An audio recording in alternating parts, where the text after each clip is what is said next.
খোদ ড্ৰাগছ সৰবৰাহকাৰী বৰপেটা জিলাৰ অন্তৰ্গত গড়েমাৰীত আজি নিচাজাতীয় দ্ৰব্যসহ 2 সৰবৰাহকাৰী কাট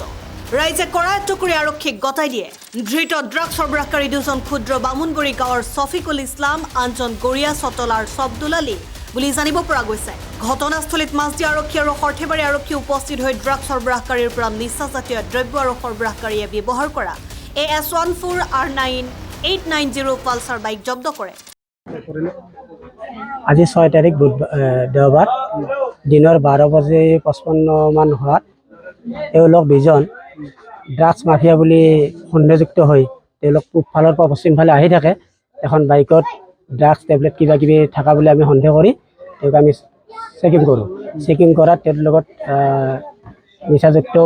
বস্তু দ্ৰব্য কিছুমান আছে টেবলেটো আছে আৰু সেই ধৰণে তেওঁক আমি পাই পৰায়ত্ব কৰোঁ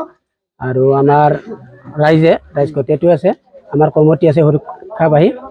গোটেই কমিটি লগ লাগি আমি মানে মাছদিয়া চকীত মানে জনাওঁ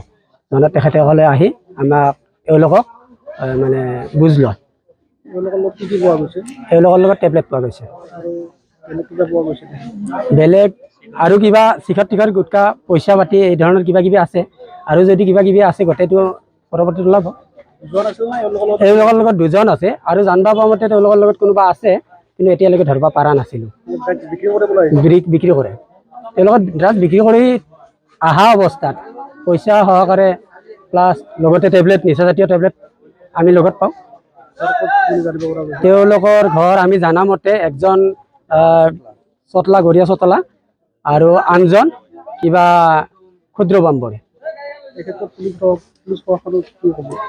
পুলিচ প্ৰশাসনক এই ক্ষেত্ৰত আমি ক'ব খোজোঁ যে তেওঁলোকক উচিত শাস্তি দিব লাগে তদন্ত কৰি যিটো